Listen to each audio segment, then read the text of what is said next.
आप देख रहे हैं योर मनी और हम बातचीत कर रहे हैं आज समीर सर से आपके सवालों को लेकर भी और रैंडमली उनसे अलग अलग टॉपिक्स के ऊपर भी चर्चा होती हुई दिखाई पड़ रही है। अगले दर्शक हमारे साथ नासिक से मौजूद है, समीर सर मौजूद है, माफ कीजिएगा पाटिल साहब मौजूद है हमारे साथ बातचीत करने के लिए। पाटिल साहब नमस्कार, क्या सवाल है आपका? नमस्कार सर। नमस्कार सर। सर मैंने मेरा पोर्टफोलियो आपको भेजा है, उसमें कोई तब्दीली करना चाहते कि वही एडवाइस दीजिए सर।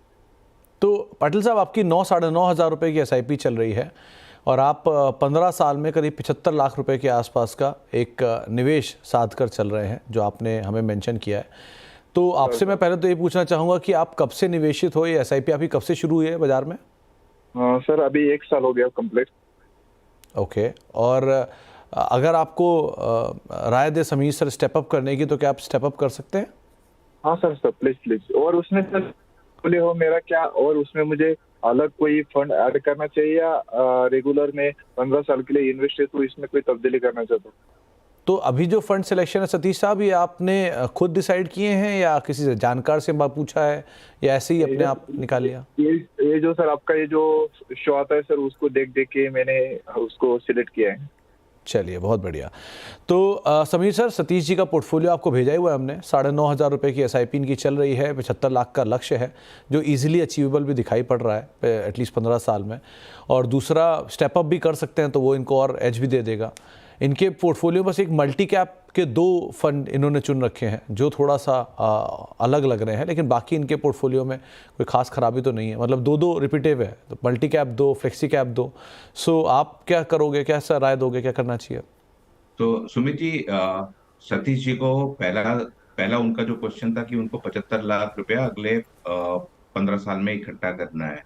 अभी 9,500 रुपए की SIP कर रहे हैं, तो यहाँ पे 2 तरीके से वो अचीव कर पाएंगे। अगर वो अपनी SIP अमाउंट अभी 6,000 से बढ़ा के 15,500 कर लेंगे तो भी अगले 15 साल में 75 लाख रुपए आराम से इकट्ठा कर पाएंगे।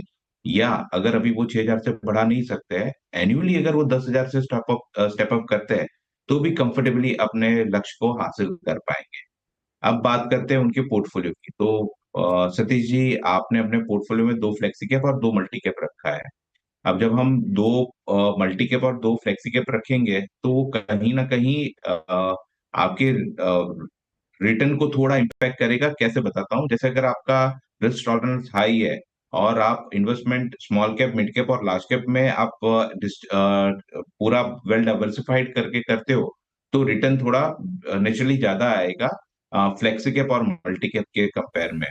और आप अगर आप देखो अपने पोर्टफोलियो में तो कॉन्ट्रा 2 फ्लेक्सी और 2 मल्टी कैप, तो ये फ्लेक्सी कैप और multi cap largely same theme पे काम करते हैं। फ्लेक्सी कैप में सिर्फ फंड मैनेजर के पास ऑप्शन रहता है लार्ज कैप, मिड कैप और स्मॉल कैप में एलोकेशन ऊपर नीचे करने का, जबकि मल्टी कैप में प्री डिफाइंड होता है, उसको वो फॉलो करना होता है। सो सजेशन ऑलवेज ये रहता है, अगर आपको रिटर्न मैक्सिमाइज करना है या रिटर्न थोड़ा अपने पोर्टफोलियो को उस पे बीटा जनरेट करना है, तो सजेशन ये रहता है कि rather than having only flexi cap and multi cap, suggestion ये रहता है कि आप लार्ज कैप, मिड कैप और स्मॉल कैप की स्कीम जो प्री डिफाइंड होते हैं उसमें इन्वेस्ट करो तो थोड़ा रिटर्न बढ़ सकता है अपने पोर्टफोलियो पे। तो सतीश सर, आपको राय दी गई है और उसके हिसाब से आप फेरबदल कर सकते हैं। थोड़ा स्टेप अप करने की ज़रूरत है, लेकिन आप इसको अगर विद टाइम भी करेंगे तो भी आप अपना गोल शायद अचीव करते हुए दिखाई पड़ेंगे। समीर सर, आपके तरफ से जाने से पहले टॉप 4 फंड्स।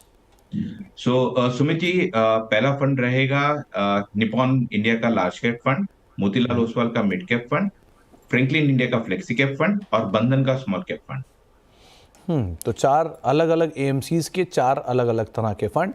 निपॉन का large cap fund, Motilal Oswal का mid cap fund, Franklin India का फ्लेक्सी कैप फंड और बंधन का स्मॉल कैप फंड। इनके साथ आप अपने नए निवेश की शुरुआत कर सकते हैं। हर बार की तरह बहुत बहुत शुक्रिया समीर सर हमारे साथ आज मौजूद रहने के लिए, दर्शकों के सवालों के जवाब देने के लिए और साथ साथ रैंडमली अलग अलग टॉपिक्स पर हमसे बातचीत करने के लिए भी बहुत बहुत शुक्रिया। फिलहाल अब योर मनी को यहीं समेटेंगे। एक ब्रेक का वक्त है और ब्रेक के उस पार खबरों का सिलसिला बना रहेगा CNBC आवाज़ पर। नमस्कार।